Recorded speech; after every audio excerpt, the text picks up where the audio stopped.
Hello friends, സാന്ത്വനത്തിലേക്ക് എല്ലാവർക്കും സ്വാഗതം. അങ്ങനെ ബാലൻ കുടുംബത്തിലുള്ള എല്ലാവരുമായിട്ട് പറയാണ്, ഇനി ആ ടിപ്പർ പ്രദീപിൻ്റെ ഒരു ശല്യവും നമുക്കുണ്ടാവില്ല, ഞാൻ അതിന് വേണ്ടുകയുള്ള നല്ല രീതിയിൽ കൈകാര്യം ചെയ്തു എന്ന് പറയാട്ടോ. അപ്പോൾ ധർമ്മൻ വന്ന് പറയാണ്, ദേ അതെങ്ങനെ ശരിയാക്കി അളിയാ, ഇത്രയും പ്രശ്നങ്ങളുണ്ടാക്കിക്കൊണ്ട് നടന്നതല്ലേ, ഇത്ര പെട്ടെന്ന് എങ്ങനെ അളിയൻ ശരിയാക്കി എന്നൊക്കെ ചോദിക്കാട്ടോ. അതൊക്കെ ഉണ്ട്, അതെല്ലാം ഞാനുള്ള ആളിനെയൊക്കെ ഏർപ്പാടാക്കിയിട്ടുണ്ട്. പിന്നെ 2 ദിവസം കഴിയുമ്പോൾ എന്നെ കാണാൻ ഒരാളിവിടെ വരും, അയാൾ കാര്യങ്ങളുടെ വിശദാംശങ്ങളെല്ലാം അയാൾ വന്നതിന് ശേഷം കൃത്യമായിട്ട് ഞാൻ പറയാം എന്നൊക്കെ പറയണം കേട്ടോ. അപ്പോൾ ഗോമതി പറയണം, അപ്പം നമുക്കിനി ഒരു പ്രശ്നം ഉണ്ടാവില്ലെന്ന് ഉറപ്പാണോ, ഇനി വരില്ലേ? ഒരില്ല, നിങ്ങൾ ആരും പേടിക്കണ്ട, ഇതോടുകൂടി അവൻ്റെ ശല്യം തീർന്നിട്ടുണ്ട്. അപ്പോൾ ആര്യനോ, അവനെന്തെങ്കിലും പ്രശ്നം ഉണ്ടാവുമോ എന്നിങ്ങനെ ഗോമതി ചോദിക്കുക കേട്ടോ. അപ്പോൾ ഉടനെ ബാലൻ പറയാണ്, നീ മിണ്ടിപ്പോവരുത്, അവൻ്റെ കാര്യങ്ങൾ അടഞ്ഞ ചാപ്റ്ററാണെന്ന് ഞാൻ പറഞ്ഞതായിരുന്നു, പിന്നെ വീണ്ടും നീ എന്തിനാ അവൻ്റെ കാര്യങ്ങൾ എടുത്തിടണേ, ആ കാര്യം കഴിഞ്ഞു എന്ന് പറയാം കേട്ടോ. എന്നിട്ട് അയാളങ്ങ് പോകുന്നുണ്ട്. അത് കേട്ട് ഗോമതി ഇവിടെ ഭയങ്കര ടെൻഷനിലും വിഷമത്തിലും വീണ്ടും ഇരിക്കും. എന്നിട്ട് ഫോൺ എടുത്തിട്ട് എന്തായാലും ബാലനിൽ നിന്ന് ചെറിയൊരു സൂചന കിട്ടിയിട്ടുണ്ട്, ബാലൻ്റെ ആൾ തന്നെയാണ് പ്രശ്നങ്ങളൊന്നും ഉണ്ടാക്കാതെ ഇങ്ങനെ പോയെന്നുള്ളത്. അത് വെച്ചിട്ട് പെട്ടെന്ന് ആര്യനെ ഫോണിൽ വിളിക്കാണ്. അപ്പോൾ മിത്രയാണെങ്കിൽ പഠിച്ചുകൊണ്ടിരിക്കുകയാണ്. അപ്പോൾ ഫോൺ വരികയാണ്. അങ്ങനെ അപ്പച്ചിയാണ് വിളിക്കണേന്ന് പറയുമ്പോൾ ആര്യനെ ഓടി വരിക, സ്പീക്കറിലിടാൻ പറയാനുണ്ട് കേട്ടോ. അപ്പോഴാണ് ചോദിക്കുന്നത്, മോളെ അവിടെ എന്തെങ്കിലും പ്രശ്നമുണ്ടോ, ആരെങ്കിലും എന്തെങ്കിലും വന്നോ ശല്യപ്പെടുത്തുകയോ ചെയ്തിട്ടുണ്ടോ? അപ്പോൾ ഉടനെ ആര്യം കണ്ണ് കാണിക്കുന്നുണ്ട്, ഒരു കാര്യവും പറയരുത്, ഇവിടെ നടന്ന കാര്യങ്ങളൊന്നും. ഒന്നുമില്ല അപ്പച്ചി, ഇവിടെ ഒന്നും നടന്നിട്ടില്ല. എന്താ കാര്യം? അല്ല, ഞാൻ ചോദിച്ചതാ, സത്യമാണല്ലോ അല്ലേ പറയണം, അവിടെ വേറെ കുഴപ്പമൊന്നുമില്ലല്ലോ? ഇല്ല, എന്താ? അല്ല, പിന്നെ എന്താ ഇവിടെ അച്ഛൻ ഇങ്ങനെ ചെറിയ പ്രശ്നങ്ങളും കാര്യങ്ങളൊക്കെ പറഞ്ഞിരുന്നു എന്നൊക്കെ ഇങ്ങനെ ഗോമതി പറയാട്ടോ. അത് ശരി, അപ്പോൾ ഇവിടെ ചെറിയ പ്രശ്നങ്ങളൊക്കെ ഉണ്ടായിരുന്നു എന്നിങ്ങനെ പറയുക കേട്ടോ. പിന്നീട് അത് ശരി, അപ്പോൾ അവിടെ പ്രശ്നങ്ങളൊക്കെ ഉണ്ടായിരുന്നില്ലേ? എന്താ, എന്നിട്ട് എങ്ങനെ മാനേജ് ചെയ്തതെന്നൊക്കെ ചോദിക്കുന്നുണ്ട് കേട്ടോ. ആ ടിപ്പർ പ്രദീപിൻ്റെ ആൾക്കാർ തന്നെ ആവും അല്ലേ? ഞങ്ങളും കൈകാര്യം ചെയ്തു അമ്മേ, എനിക്കറിയാം എന്താ ഇവിടെ ഒരാൾ വന്നിരുന്നു നമ്മളെ രക്ഷകനായിട്ട് എന്നൊക്കെ ഇങ്ങനെ പറയാം കേട്ടോ. അപ്പോൾ തന്നെ ഗോമതി പറയുന്നുണ്ട്, അത് മിക്കവാറും അച്ഛൻ അയച്ച ആൾ തന്നെ ആയിരിക്കും ഇവിടെ എന്നൊക്കെ പറയാം കേട്ടോ. കാര്യങ്ങളെല്ലാം അച്ഛൻ തന്നെയാണ്, അച്ഛൻ്റെ കൂട്ടുകാരനെ വിട്ട് ആണ് നിങ്ങളുടെ കാര്യത്തിന് ഇടപെടണമെന്നൊക്കെ പറഞ്ഞിട്ടുണ്ടാവും, അച്ഛൻ തന്നെയാവും എന്നൊക്കെ പറയുന്നത് നിങ്ങൾ സൂക്ഷിക്കണം. എൻ്റെ മിത്രയെ ഫോൺ കൊടുക്കാൻ പറയാം. അങ്ങനെ മിത്രയായിട്ടൊക്കെ സംസാരിക്കാൻ കേട്ടോ. മിത്രയും ആര്യനും കൂടെ ഒരു ദിവസം വീട്ടിലേക്ക് വരണം എന്നും മിത്രയുടെ അടുത്ത് പറഞ്ഞു വെക്കുകയാണ്. എന്നിട്ട് ഫോണും വെക്കുന്നുണ്ട്. ഇതിനിടയിൽ കൂടെ മിത്രയാണെങ്കിൽ ഇങ്ങനെ ആര്യൻ്റെ അടുത്ത് നിന്നാണ് സംസാരിക്കണേ. ആര്യനോട് ചേർന്ന് നിൽക്കുക. ആര്യന് ദേഷ്യം വന്നിട്ട് വയ്യ. അപ്പോൾ ആര്യം പറയാം, നിന്നോട് ഞാൻ പലതവണ പറഞ്ഞിട്ടുണ്ട് എന്നെ മുട്ടി ഉരുമി നിൽക്കരുത്, അങ്ങോട്ട് മാറി നിൽക്കാൻ. ഞാൻ നമ്മുടെ വിവാഹം കഴിഞ്ഞപ്പോൾ ഒരു തീരുമാനം എടുത്തിട്ടുണ്ട്, അതിലപ്പുറമായിട്ട് ഒന്നും വേണ്ട എന്ന് പറഞ്ഞ് വിരട്ടി നിർത്തിയിട്ട് ആര്യം പോവാട്ടോ. പിറ്റേ ദിവസം രാവിലെ ആകുമ്പോൾ ബാലൻ നടക്കാൻ ഇറങ്ങുകയാണ്. അപ്പോഴാണ് അച്യുതനെ കാണുന്നത്. അങ്ങനെ അച്യുതനെ ബാലൻ തന്നെയാണ് ഇങ്ങോട്ട് വിളിക്കുന്നത്. എന്നിട്ട് പറയാ, അതേ ആ ടിപ്പർ പ്രദീപിനോട് എന്നെ അന്വേഷണം പറഞ്ഞേക്കണം കേട്ടോ എന്ന്.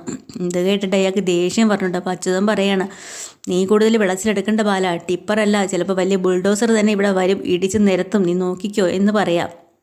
അപ്പോൾ ബാലൻ പറയുന്നുണ്ട്, നീ ഇങ്ങനെ അതും ഇതും പറഞ്ഞ് പേടിപ്പിക്കല്ലേ, ഏത് ബുൾഡോസർ വന്നാലും ഒരുത്തൻ ഇതിനകത്തുനിന്ന് തിരിച്ചു പോവില്ല എന്ന് പറഞ്ഞ് ബാലനെ നല്ല കട്ടയ്ക്ക് നിൽക്കുകയാണ്. പിന്നെ എൻ്റെ ഭാര്യയുടെ സഹോദരനല്ലേ, അളിയനല്ലേ, അപ്പോൾ സഹോദരിയുടെ ഭർത്താവിനെ കുറച്ച് ബഹുമാനമൊക്കെ തരാം, അതുകൊണ്ട് തന്നെ ഞാനൊരു അടി തന്നത്, ആ അടി കൊണ്ടതോടുകൂടി നീ നന്നാവണം എന്നെല്ലാം ബാലൻ പറയണം കേട്ടോ. ഇത് കേട്ട് വീണ്ടും അച്ഛൻ്റെ ദേഷ്യവും കലിയും അടങ്ങണില്ല. പക ഇങ്ങനെ ദേഷ്യം കൊണ്ട് നിൽക്കുകയാണ്. നിന്നെ ഞാൻ വെറുതെ വിടുന്നു നീ വിചാരിക്കേണ്ട ബാല, ഞാൻ നിൻ്റെ പുറകിൽ തന്നെ ഉണ്ടാവും, നീ നോക്കിക്കോ എന്ന് പറയാം. കാണാടാ നമുക്ക്, നീ എന്തെങ്കിലും വിളച്ചിലായിട്ട് വരാം, അപ്പം നമുക്ക് കാണാം എന്നൊക്കെ പറഞ്ഞ് ബാലനും നല്ലപോലെ തിരിച്ചു പറയാം. ഇത് കേട്ടിട്ടാണ് രാജശ്രീ അങ്ങോട്ട് വരുന്നത് കേട്ടോ. അപ്പോൾ രാജശ്രീ പറയാം, ഇയാളുടെ അഹങ്കാരം തീർന്നില്ല, ഇത്രയൊക്കെ ഉണ്ടാക്കി വെച്ചിട്ടും അല്ലേ ഏട്ടാ. പിന്നെ പണ്ടൊക്കെ ഇവർക്ക് നമ്മളെ ആയിരുന്നു പേടി, ഇപ്പം നമ്മൾ അവരെ പേടിച്ചിരിക്കേണ്ട ഗതികേടായല്ലോ. അപ്പോൾ രാജശ്രീയോട് പറയണം, രാജശ്രീ നീ സമാധാനപ്പെടുന്നതിന് എല്ലാത്തിനും ഒരു പരിഹാരം ഉണ്ടാവും, ഇവനിപ്പോൾ ഈ അഹങ്കാരം കാണിക്കട്ടെ, നമുക്ക് കാണിക്കാം, നോക്കാം എന്നൊക്കെ പറഞ്ഞിരിക്കുകയാണ് കേട്ടോ. അത് കഴിഞ്ഞിട്ട് ബാലൻ ജോലിക്ക് പോകുന്ന വഴിക്ക് തന്നെ ആര്യനെ കാണുന്നുണ്ട്. അപ്പോൾ ആര്യനെ വഴിക്ക് തടഞ്ഞു നിർത്തിയിട്ട് ആര്യനോട് പറയുന്നുണ്ട്, അതേ എല്ലാത്തിനും ഇറങ്ങി പുറപ്പെടുമ്പോൾ ആലോചിക്കണം, വീട്ടിലൊരാളുണ്ടെന്നുള്ളത്, ചാടിക്കേറി ഒന്നിനും വഴക്കുണ്ടാക്കാനും പോവരുതെന്ന് പറഞ്ഞാൽ കേൾക്കില്ല.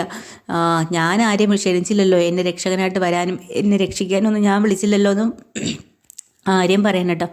അത് കേട്ടിട്ട് വീണ്ടും ബാലൻ പറയണം, അതൊക്കെ പോട്ടെ, അതിപ്പോൾ ആര് രക്ഷകനായി, എന്നാലും നീ നിൻ്റെ കാര്യം നോക്കി ഇനി നടന്നോ, നീ ആരടുത്ത് വഴക്കിനോ ഒന്നിനും പോകരുത്, വീട്ടിലൊരു പെണ്ണ് കാത്തിരിപ്പുണ്ടെന്നുള്ള ആലോചിച്ചോണം. എനിക്ക് ഭാര്യ മാത്രമേ ഉള്ളൂ, അതുപോലെ തിരിച്ചും അങ്ങനെ ആലോചിച്ചാൽ മതി. അവിടെ ഭാര്യ മാത്രമല്ല മക്കളും ഉണ്ട്, എല്ലാവരും നോക്കേണ്ട ചുമതലയുണ്ട്. അതുകൊണ്ട് പല ചെറുപ്പക്കാരെയും കാറിലൊന്നും കൊണ്ട് സ്കൂട്ടർ ഇടിച്ചിട്ട് അവരോട് വഴക്കിനൊന്നും പോകാൻ നിൽക്കരുത് എന്നൊക്കെ പറഞ്ഞ് തിരിച്ച് പറയാം കേട്ടോ. ഇത് കേട്ട് വീണ്ടും അന്തം വിട്ട് പോവാം കേട്ടോ ബാലൻ. കാരണം എന്ത് പറഞ്ഞിട്ടും കാര്യമില്ല, ആരെയും വിട്ടു കൊടുക്കണില്ല. അങ്ങനെ രണ്ടുപേരും അവിടെ വെച്ച് ഒരു സംസാരം ഉണ്ടാവുകയാണ് കേട്ടോ. അങ്ങനെ പിരിഞ്ഞു പോവുകയാണ്. അത് കഴിഞ്ഞ് അന്ന് തന്നെയാണ് രാവിലെ ഗോമതി അമ്പലത്തിലേക്ക് പോകുന്ന. അവിടെ ആ സ്വാമിയോട് ഒരുപാട് പരാതിയൊക്കെ പറയുന്നുണ്ട്. അപ്പോൾ ആ സ്വാമി തന്നെ പരിഹാരം പറഞ്ഞു കൊടുക്കുന്നുണ്ട്. കുഴപ്പമില്ല, എല്ലാം മാറിക്കോളും, കുറച്ച് ദുഃഖങ്ങളൊക്കെ കുടുംബത്തിലുണ്ടാവുമല്ലോ. പിന്നെ ഇങ്ങനെ മകൻ മാറിപ്പോകാനുള്ള കാരണം മെയിനായിട്ടും അമ്മ തന്നെയാണ്. അമ്മ തന്നെയാണ് അതിന് കാരണക്കാരി എന്ന് പറയുമ്പോൾ ഗോമതിക്ക് വിഷമമാവുന്നുണ്ട്. പക്ഷേ ഗോമതി ആലോചിക്കുകയാണ്, ശരിയാണ്, ഞാനാണല്ലോ അവരെ വിവാഹം കഴിച്ച് കൊടുത്തത്. അപ്പോൾ ആ സ്വാമി പറഞ്ഞു കൊടുക്കുന്നുണ്ട്, സാരമില്ല, ഇതൊക്കെ മാറിക്കോളും. എന്തായാലും ആ മോനോടും മോൻ്റെ ഭാര്യയോടും മൂകാംബിക ക്ഷേത്രത്തിൽ പോയി തൊഴാൻ പറയണം. നിങ്ങളും പോകണം, എല്ലാവരും അമ്പലത്തിൽ പോയി തൊഴണം. അപ്പോൾ അവിടെ ദേവി നമുക്ക് കടാക്ഷം തരും. എന്തായാലും ഈ നടന്ന കാര്യങ്ങളും പ്രശ്നങ്ങളും ഒക്കെ ഇന്നെല്ലാം നാളെ ആയാലും എല്ലാവരും അറിഞ്ഞ പ്രശ്നങ്ങളൊക്കെ രമ്യമായി പരിഹരിക്കാൻ പറ്റും, സമാധാനമായിട്ടിരിക്കുന്നു പറഞ്ഞു വിടുക കേട്ടോ. അമ്പലത്തിൽ നിന്ന് പുറത്തിറങ്ങുന്ന സമയത്ത് മീനാക്ഷിയോട് പതിവ് ചോദ്യം ചോദിക്കുകയാണ് ഗോമതി. ആര്യനെയും ഇത്രയും വിവാഹം കഴിപ്പിച്ചതിൽ എൻ്റെ ഭാഗത്തുള്ള തെറ്റിൻ്റെ കാര്യം. അപ്പോൾ തന്നെ മീനാക്ഷി പറയാം, ഇത് ഞാൻ പലതവണ പറഞ്ഞിട്ടുള്ളത്, അമ്മ ഇങ്ങനെ ചോദിക്കില്ലെന്ന്. എന്തായാലും എല്ലാം കഴിഞ്ഞു, അമ്മ തന്നെയാണ് കാരണക്കാരി. പിന്നെ അമ്മ പറയുന്ന കാര്യങ്ങൾ എല്ലാവരും കേൾക്കണം. അതുപോലെ തന്നെയാണ് ഇപ്പോൾ ആര്യം കേട്ടത്. അച്ഛനെ കുറ്റം പറഞ്ഞിട്ട് കാര്യമില്ല. അച്ഛനെ കുറ്റം പറയാൻ അമ്മയ്ക്ക് ഒരു അവകാശമില്ല. കാരണം അച്ഛൻ പറയുന്ന കാര്യങ്ങൾ മറ്റുള്ളവർ അനുസരിക്കണമെന്ന് പറഞ്ഞാണ് നമ്മൾ അച്ഛനെ വഴക്കൂടിയിരുന്നത്. അമ്മയും അങ്ങനെയൊക്കെ തന്നെയാണ് സ്വഭാവം എന്നൊക്കെ പറയാം. സാരയില്ലമ്മേ, ഒക്കെ ശരിയാവും, അവരിപ്പോൾ സന്തോഷത്തോടെ കഴിയല്ലേ എന്ന് പറഞ്ഞ് അവരങ്ങനെ പിരിഞ്ഞു പോവാട്ടോ. പിന്നെ കാണിക്കണമെന്ന് വെച്ചാൽ മിഥുനെയാണ്. മിഥുൻ നേരെ നമ്മുടെ അലോകിനെ കാണാൻ വന്നിട്ടുണ്ട് കേട്ടോ. അങ്ങനെ അലോകിനുമായിട്ട് പരിചയപ്പെടുകയാണ്. അപ്പോൾ അലോകിനോട് പറയുന്നുണ്ട്, നമ്മൾ തമ്മിൽ മുമ്പ് പരിചയപ്പെട്ടിട്ടുണ്ട്, നിൻ്റെ വീട്ടിൽ ഞാൻ വന്നിട്ടുണ്ട്. അത് നിൻ്റെ അനിയത്തിയുടെ പുറകെ ആരെന്ന് പറഞ്ഞില്ലേ, അവൻ നടന്ന സമയത്തുള്ളതാണ് പറയട്ടോ. അവനൊരു മഹാപന്നെ, അവൻ പല പെൺപിള്ളേർ പുറകിലും ഇങ്ങനെ നടന്നിട്ടുണ്ട്, വഞ്ചിച്ചിട്ടുണ്ട് എന്നൊക്കെ മിഥുൻ ഇങ്ങനെ ആ ലോകിനോട് പറഞ്ഞു കൊടുക്കാം കേട്ടോ. അപ്പോൾ ആ ലോക് പറയുന്നുണ്ട്, എന്നിട്ട് പറയുന്നുണ്ട്, നീ ഈ കമ്പനിയുടെ MD മെയിൻ ആളല്ലേ, അപ്പോൾ ഒരു കാര്യം ചെയ്യാം, ഇവിടുത്തെ ഈ ഒരു കോറിയിലേക്ക് കുറച്ച് ലേലത്തിൻ്റെ കാര്യങ്ങളൊക്കെ അവർ സംസാരിക്കുന്നുണ്ട്, എന്നെ കൂടെ അതിൽ ഉൾപ്പെടുത്തണം, പാർട്ണറായിട്ട് കുറച്ച് പൈസ ഇൻവെസ്റ്റ് ചെയ്യാം എന്നൊക്കെ മിഥുൻ പറയട്ടോ. അങ്ങനെ ഇവർ തമ്മിലൊരു ഫ്രണ്ട്ഷിപ്പ് അവിടെ വെച്ച് ബോണ്ട് ആവുകയാണ്. ഒരുമിച്ച് നിന്ന് ആരിനെ ചതിക്കാനുള്ള പരിപാടി കേട്ടോ. ഇതാണ് ഇന്നത്തെ എപ്പിസോഡിൽ. പുതിയൊരു എപ്പിസോഡ് വീണ്ടും വരെ. ചാനൽ ഇഷ്ടമായി ലൈക്ക് ചെയ്യുക, സബ്സ്ക്രൈബ് ചെയ്യുക. താങ്ക്